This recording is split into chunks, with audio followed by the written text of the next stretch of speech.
মানুষের খোঁজখবর নেওয়া, মানুষের কাছে সুখে দুঃখে থাকা, মানুষ মুখী হওয়া এবং ওনার যে ৩১ দফা যে দাবিগুলো দিয়ে আসছিল, এই ৩১ দফার ভিতরে সমস্ত কিছুই আছে।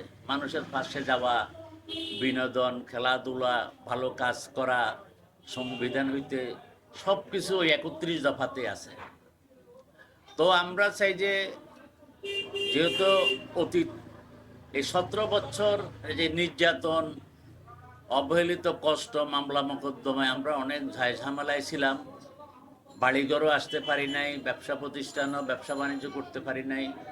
আমরা চাই যে আগামী দিনে সুন্দর একটা নির্বাচন উপহার দিয়ে নির্বাচিত সরকারের হাতে ক্ষমতাটা হস্তান্তর করলে দেশটা ভালো চলবে, দেশের মানুষ উন্নয়নমুখী কাজ করতে পারবে, দেশের স্বাভাবিক পর্যায়ে ফিরিয়ে আসবে, মানুষও শান্তিভাবে বসবাস করতে পারবে।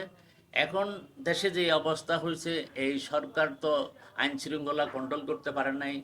বিভিন্ন চাঁদাবাজি, জুলুম, অত্যাচারগুলা কারা করতেছে?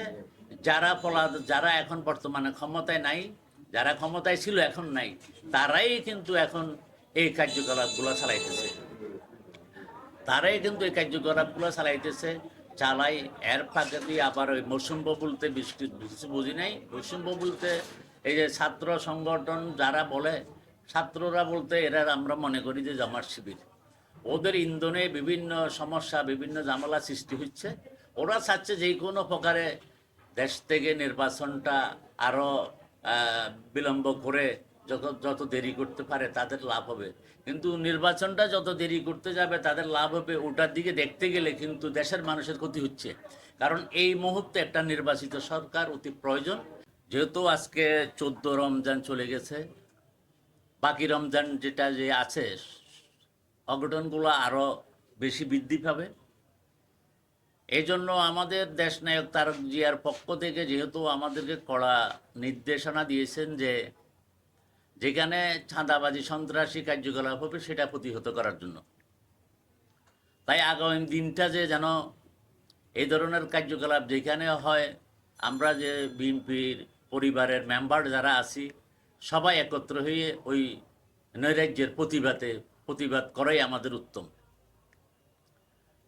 তো এখন যারা অতীতে 17 বছর টাকা পয়সা কামাই করে গেছেন, ওদের টাকার বিনিময়ে মানুষ দিয়ে গুপ্তভাবে অনেক অঘটন ঘটাইতেছে এবং সামনে আরও অঘটন ঘটাবে এরকম পরিকল্পনা ওদের আছে। সামনে একটা ঈদ উপলক্ষে এই ধরনের পরিকল্পনা তাদের আছে।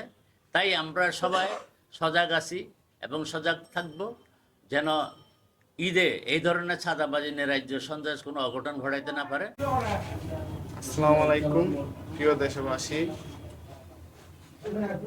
আমি আরফাত রহমান উপস্থিতি সংসদের সিনিয়র সভাপতি। ঈদের আগাম শুভেচ্ছা ও অভিনন্দন জানাই।